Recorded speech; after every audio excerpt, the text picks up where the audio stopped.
Speaking of a face-off against Edgeworth, I was just about to say before the start of this trial, you know what would be kind of an interesting matchup to see? Apollo versus Edgeworth. I mean, you'd lack that personal aspect that Phoenix does, but Apollo versus Edgeworth, now that Apollo's really come onto his own as his own attorney, would be actually quite interesting. Anyway. Oh, Athena is gonna do more in this case. I wonder if we... Okay, I just realized a mood matrix on Larry would be amazing. If they actually did that, I'm gonna applaud them. That would be amazing.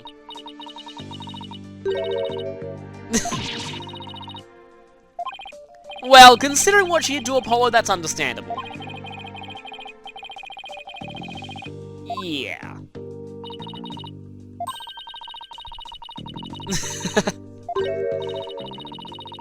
I thought she'd be right there.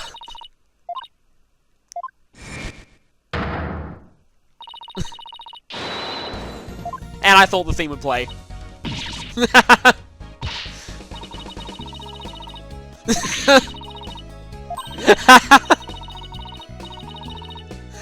Really?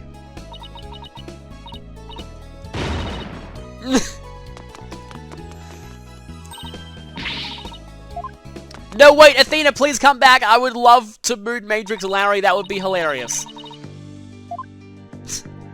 Yes, they get along so well, trying to douse each other in gasoline.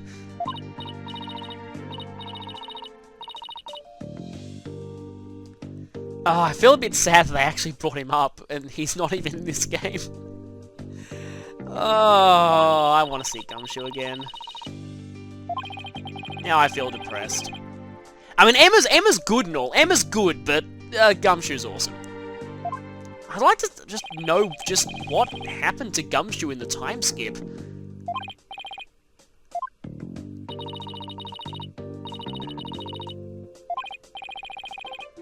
Yeah. It is time. It is time for Larry. Are you ready for Larry? No, you can never be ready for Larry.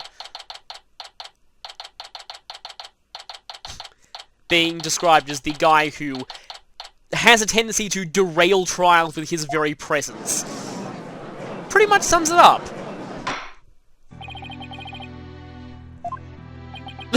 And he's already sweating. Pretty much, yeah. Oh, I was about to say just you, but...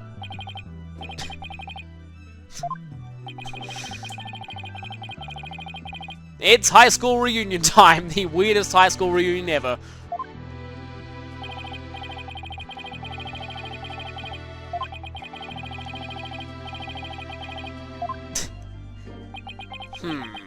Can we trust him to not have a bunch of holes in his testimony? Not really. Because he's obviously going to try and hide his less scrupulous activities.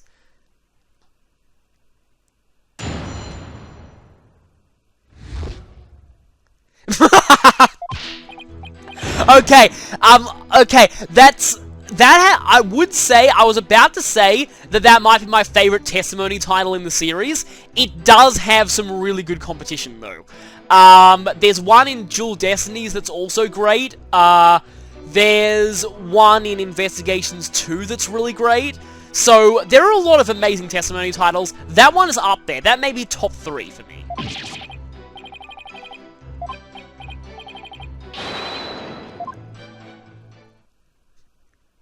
Wait a minute. That was the testimony? That was actually the testimony. That was actually his testimony. None of that is relevant to anything. That was actually his testimony.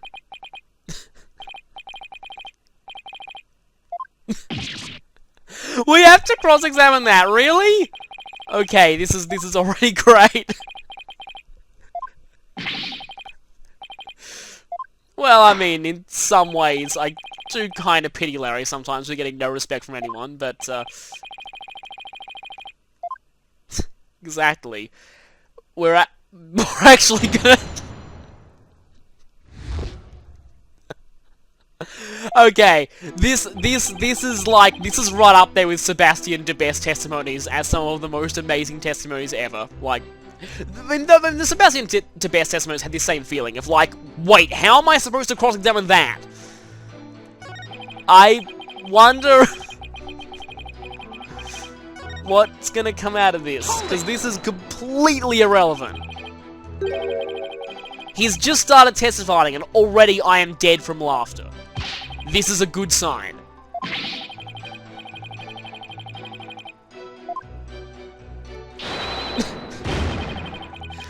Oh, I kind of wish that Larry had a voice clip for that.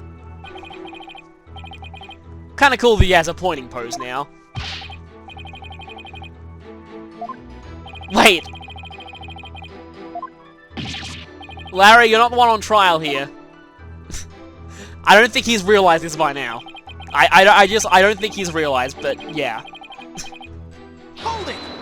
I mean, this is not the stupidest thing Larry's ever done, but I really don't want to spoil some of the stupider things Larry's done in the series, because they're pretty amazing.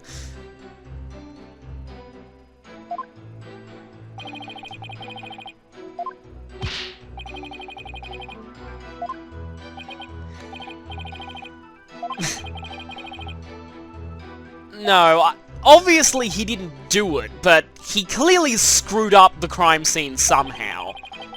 And we're gonna find out why.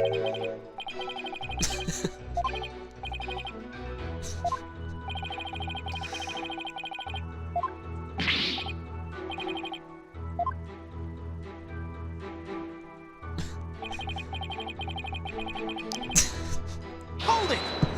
So, please testify about stuff that's actually relevant. This is amazing. Okay, yeah.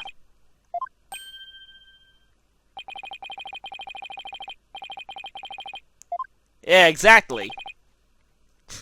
Yes, bring a girl into it. That's always the best way to motivate him.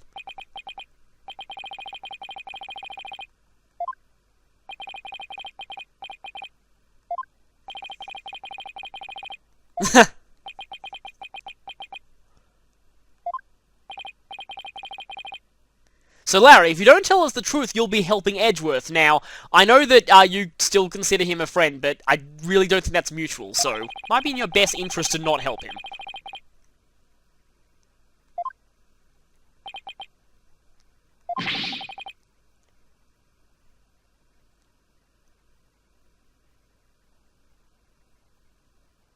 Excuse me for one moment while I was silent there by being stunned by his extreme outburst of stupidity.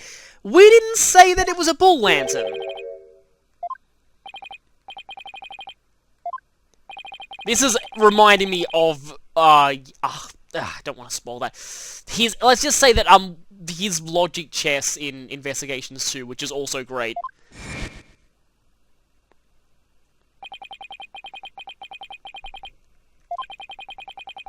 So you didn't go into the reception hall. How did you know it was a bull lantern that was moved?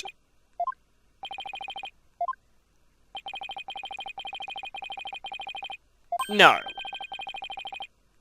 And how would you have known that it was in the shape of an animal, period? No. The pamphlet says that there...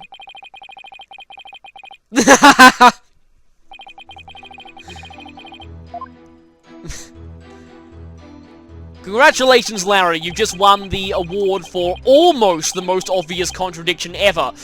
The only reason it isn't is because Frank saw it exists. The pamphlet very clearly says that,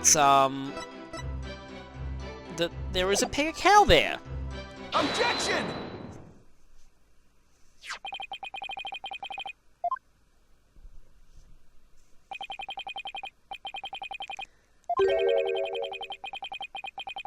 So, how did you know there were two bulls there?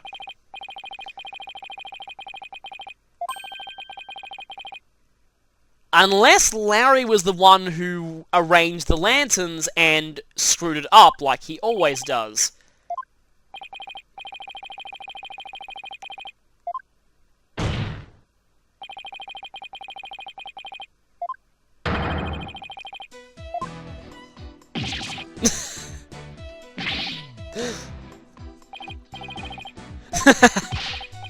Yes, Larry screwed up the crime scene. Would you expect anything less? I mean, he probably didn't have any malicious intent. It was entirely by accident, but yeah, he obviously messed up the crime scene.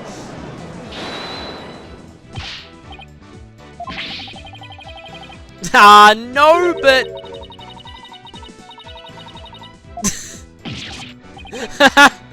Maya does.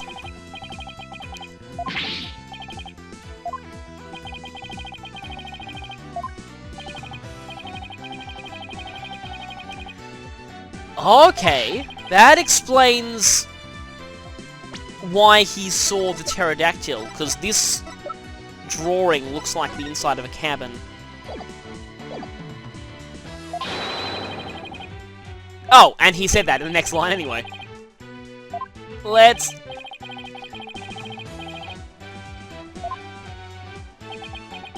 Then again, Edgeworth has had experience with dodgy Larry drawings. I don't think so, but I think that...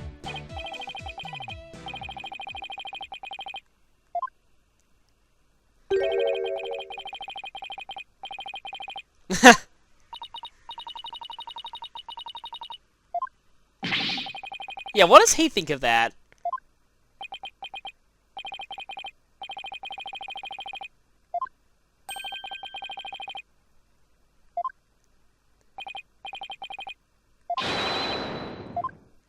Will you actually tell the truth?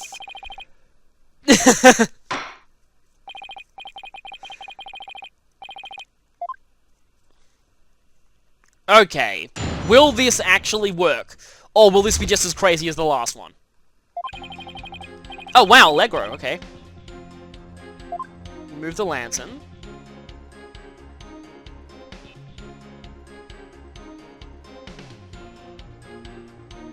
Okay, so you move one back down, and then you move another lantern up. Why?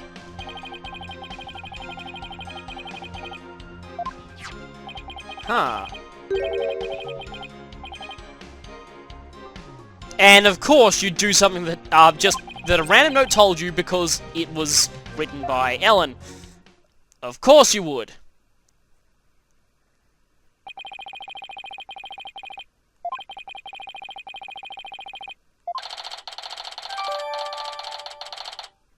Larry wheeled it from the hole to the reception hall before. So there was a broken lantern that was already there.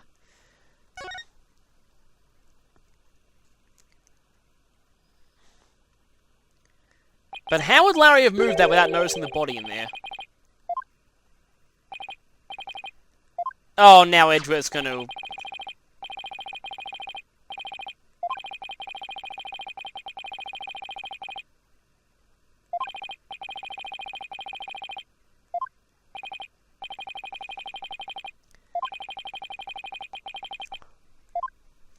Yeah, no, the second lantern wouldn't have been broken at the time. But that note does seem awfully suspicious.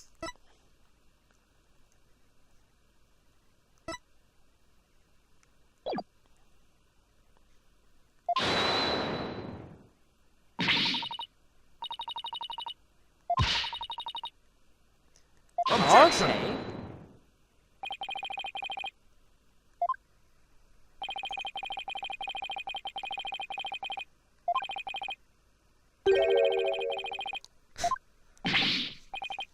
Larry became an accidental accomplice again. Objection!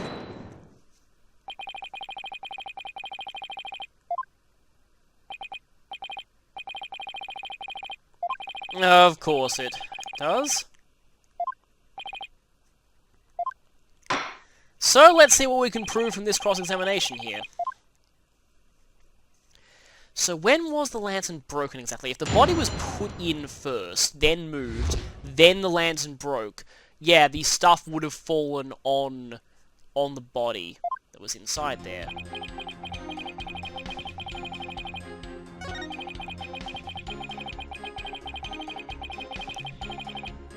And saw a lantern was broken? Huh. But he says that he saw a broken one.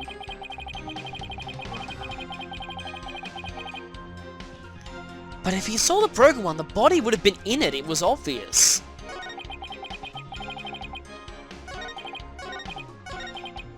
Hold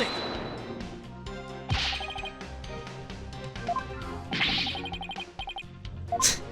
Yeah, of course. That's what he always says.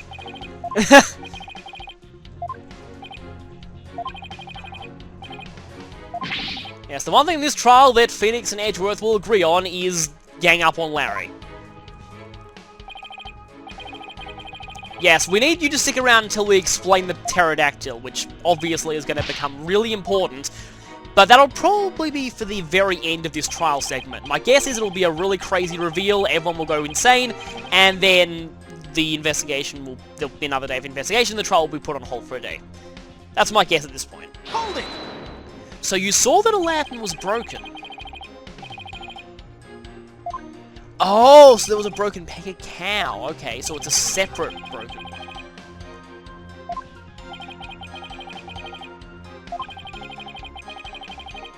Okay. Yeah, exactly.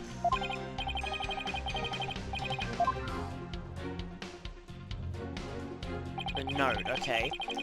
So there was a broken female one, right? So the broken one he saw was not one that had the body in it.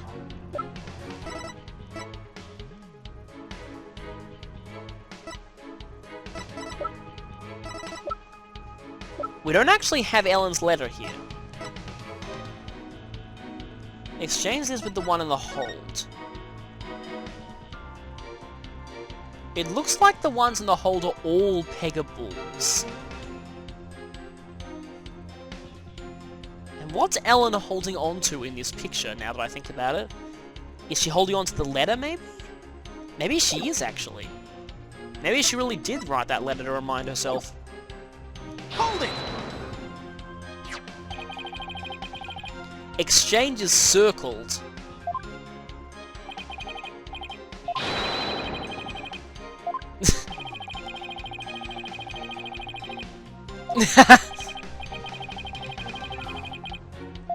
Yeah, some random girl that you only just met who was already getting married to someone else. Hold it!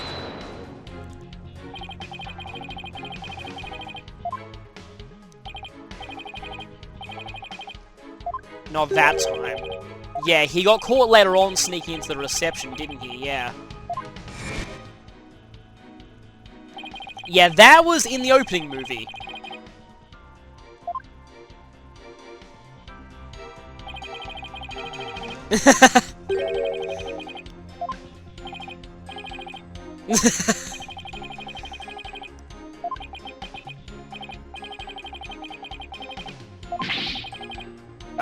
Because this might be important.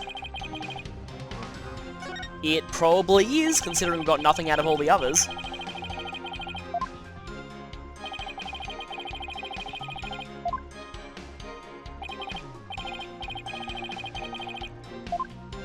Okay, so you got locked up in a cabin.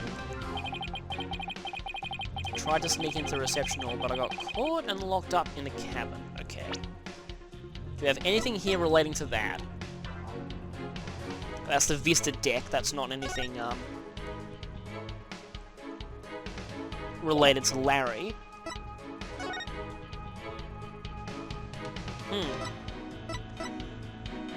So there's a cabin down there. The hold is nearby. The cabin is near an elevator.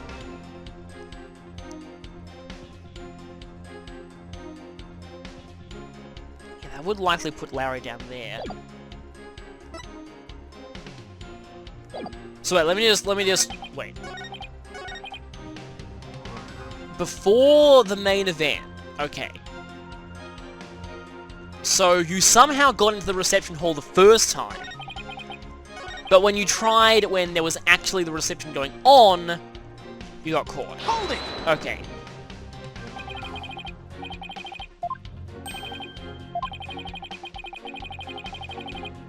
Again?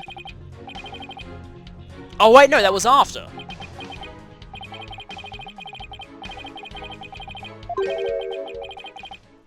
Yeah, something's not right here. I have a feeling... that Larry just made two statements that contradict each other. So he says he replaced the lantern after he broke out of the cabin, but he said that he replaced it before the main event.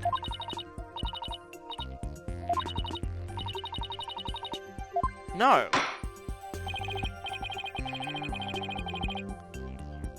Because he tried sneaking into the reception itself, and then he got caught. So, when he broke out and would be trying to replace the lantern, it would be during the reception, and the reception would have already been going on.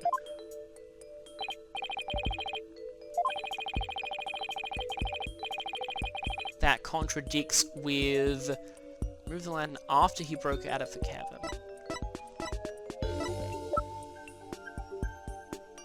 Wheeled it before the reception began. But he was caught after it began. Take that!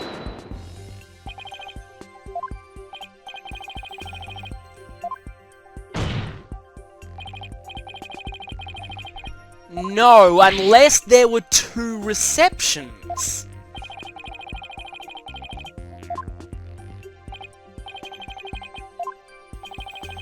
But then you... After the reception.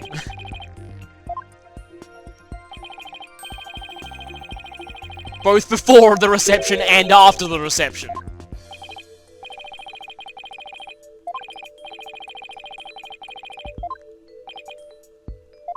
Yeah, here's where it gets confusing. Maybe there were two receptions.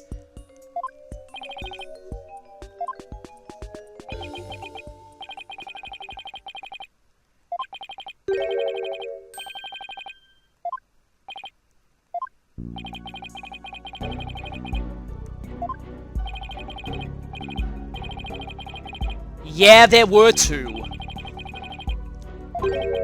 Oh. So you claim to have time-traveled via Ellie's pendant too. Well, you were claiming that before with the pterodactyl. Now you've confused everyone.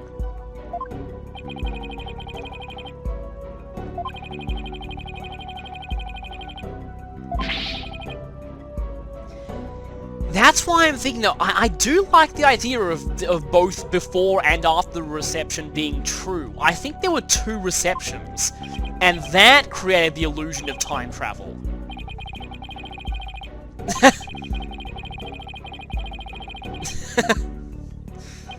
No, I think he's developed the same ailment that most people in this case suffer from. But I think some big illusion has been going on to make everyone think that they travel through time. None of the Sprockets remember it, but he and Ellie remember it. Unless certain people were there for both receptions, but others were only there for one.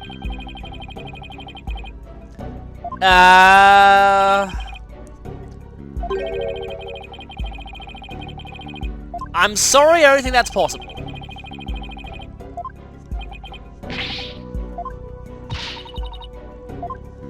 So, I guess it's time to explain. Wow, that's a great line. That's a really great line.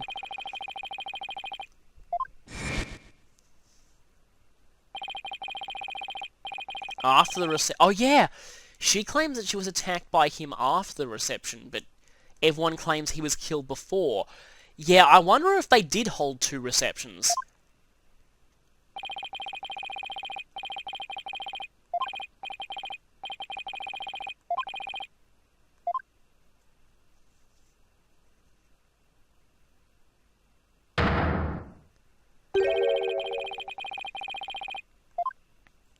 And cue everyone.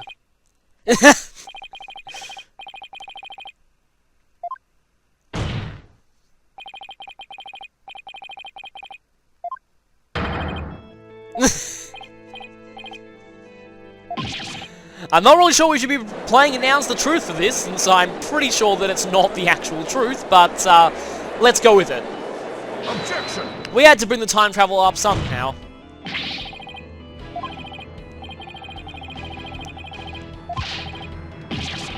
Objection! No, I think Larry and Ellen have lost their minds, but why two people would both lose their minds in the exact same way is very suspicious. I think someone set this all up.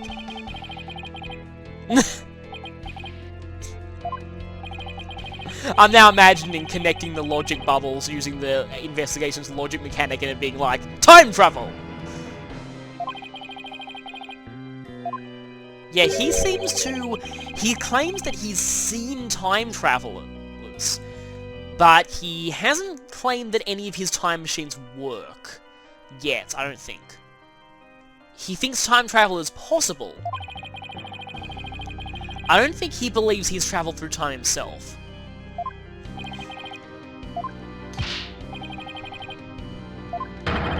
Yeah, here's the pterodactyl, obviously. I wonder if that was a glider. Might have been a glider.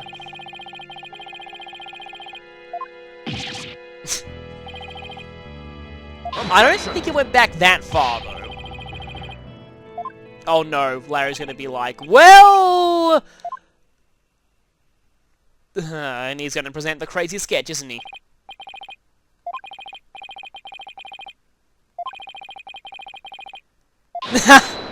And that is a terrible fate! Although you're, still higher up on the intelligence order than Sebastian de Best. Larry's gonna present some evidence of his own.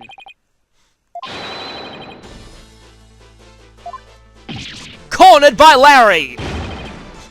You know you suck when that happens.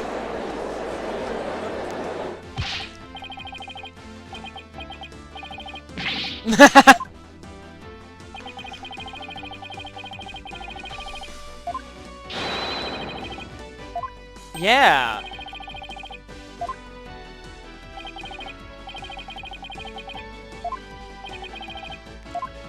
Yeah, I'm sure the reception was held twice. And some like, clocks must have been changed too. Okay, then, let's see. Lots of people's faces are covered here. So, what is... in this pic... Okay, she's holding a red bouquet there.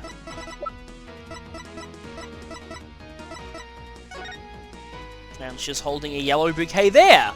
So, yeah, that's fairly obvious.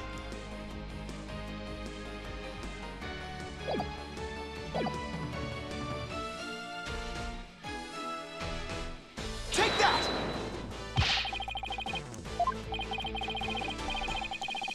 Oh, that's a super zoomed in version of that first photo. Can kind of see it in more detail than we do in the court record. And there's Pierce in the distance there. So Pierce was at the second, but was he at the first one? Maybe not. She looks a bit less happy here as well, but... don't know if that's just the angle. But at least this might disprove the time travel thing. There were 2 receptions. No, she didn't. Well, maybe she did, metaphorically speaking, but I don't think it literally happened.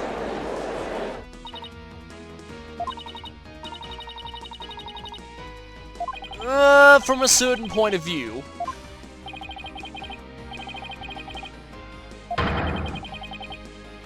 Objection! Or does it? He just had a cascading letters appearing objection, which means this is something big. Or he's just, not accepting time travel.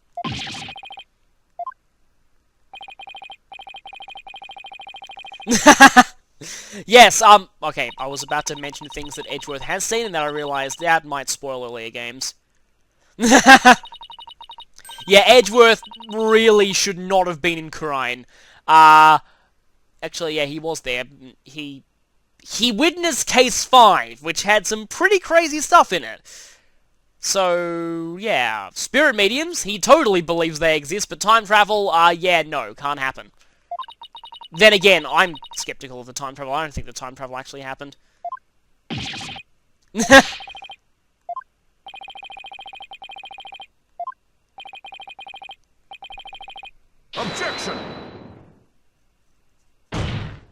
I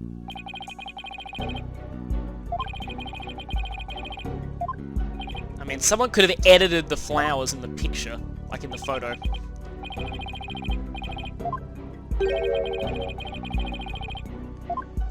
Okay, let's see.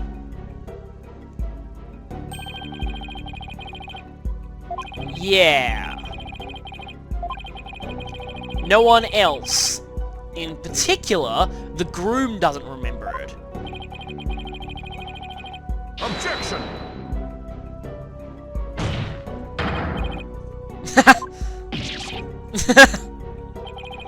And suddenly, Simon Black will. Anyway. Yeah. My theory at this point is that they had a different set of guests for each reception.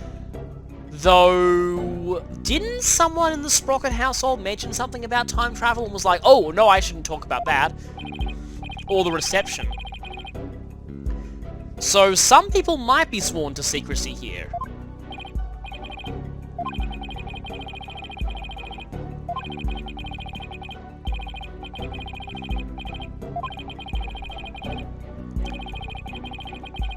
Of course you would. Like the scent of fresh lemon.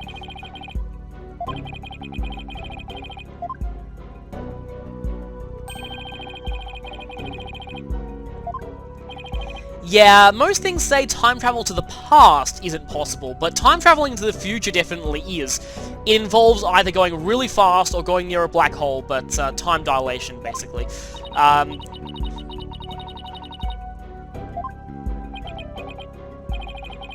But time travel to the past is generally considered impossible.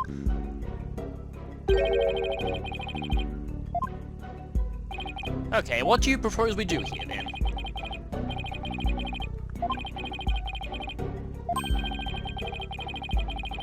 Yeah, that's been my theory all along.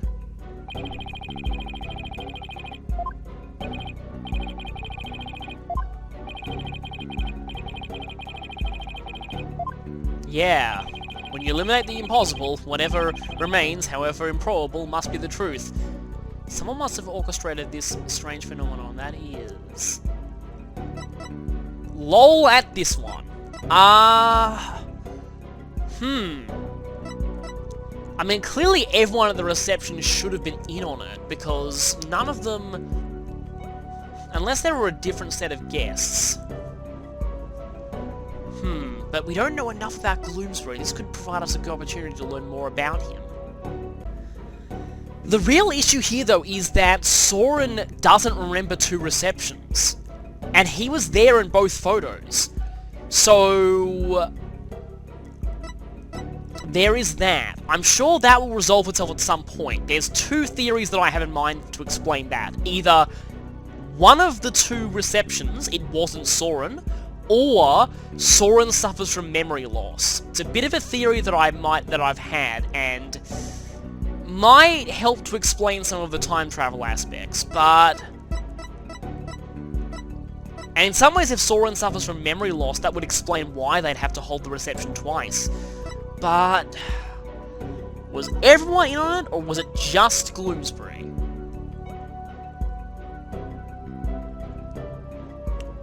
I think we might have already dismissed everyone being in on it. No, it was everyone at the reception, okay.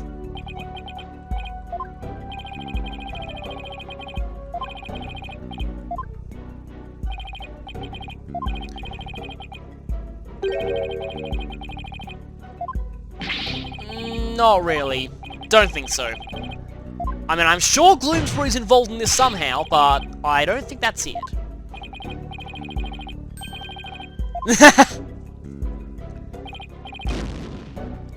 Oh, don't worry. I can rewind time. Hey look, Phoenix, we're back to when you had 3 penalty marks. Time travel does exist! Yeah, normally I don't like drawing attention to when I reload saves, but that was just too perfect of an opportunity. I think everyone was in on it.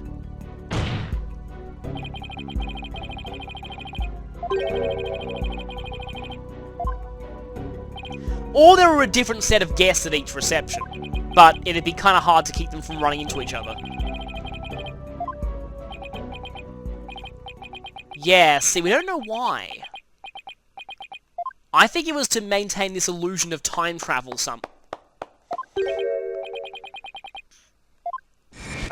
it's Pierce, isn't it? Yeah, I thought so.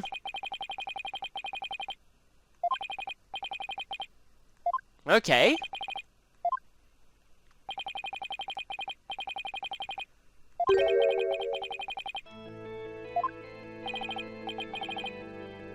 Then that means, judging by this theme, it's time to announce the truth. Why?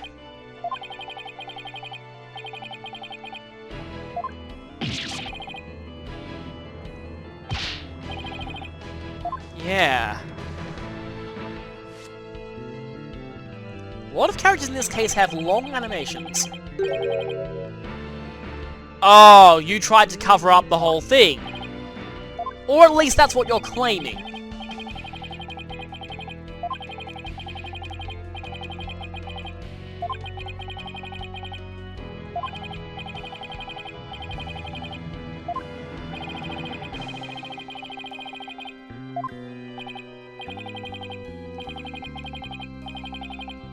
Okay.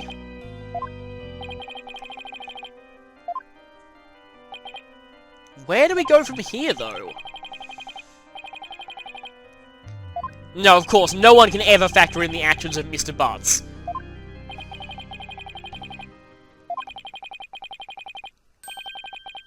I thought so, because there's a lift that goes from the Vista deck to the hold.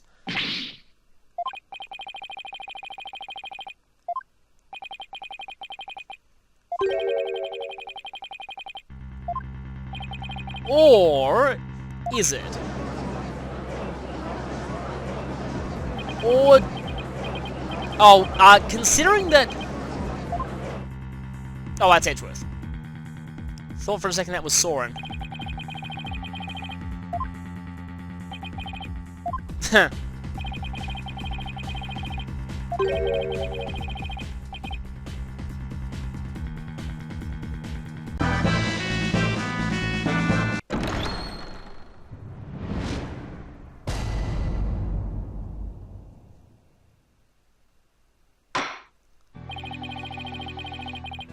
Well, guess we're starting the trial over again.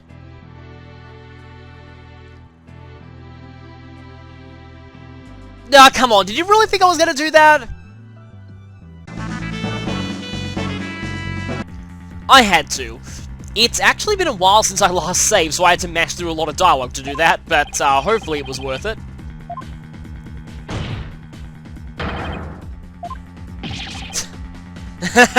Well, I just did, but yeah.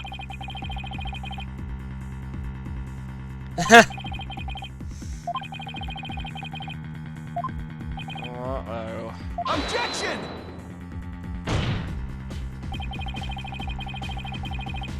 Why would Pierce go to so much effort to basically incriminate himself and everyone at the trial for covering up a murder?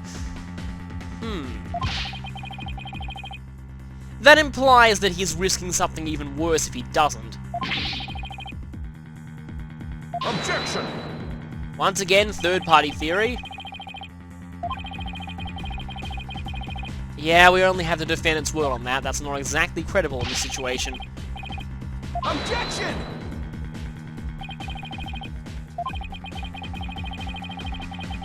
Okay.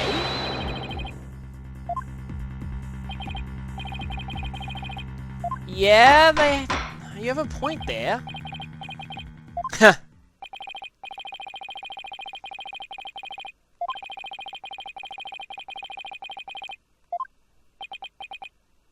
Does that mean we get another investigation day?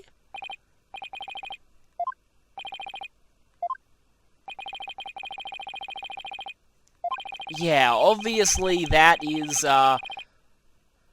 well, that depends on whether or not he's actually the guilty party here. Because if he is, then, yeah, he won't be attending that other trial because he'll be attending his own trial.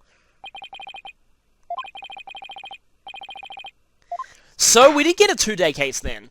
That's good. I'm glad this ended up being 2 days. I mean, the case, we still haven't figured out what the pterodactyl is, though. So, day one of the trial didn't end in the really big, dramatic way that I expected it to, but I guess that was mostly because I kind of figured out the whole cover-up thing ahead of time, so it wasn't as surprising to me. But at the moment, it's still a little unclear who actually did it. Pierce is looking very suspicious, but and he does kind of have a motive, but what's the deal with the whole cover-up thing? I guess we'll have to find that out in the next investigation, so see you then.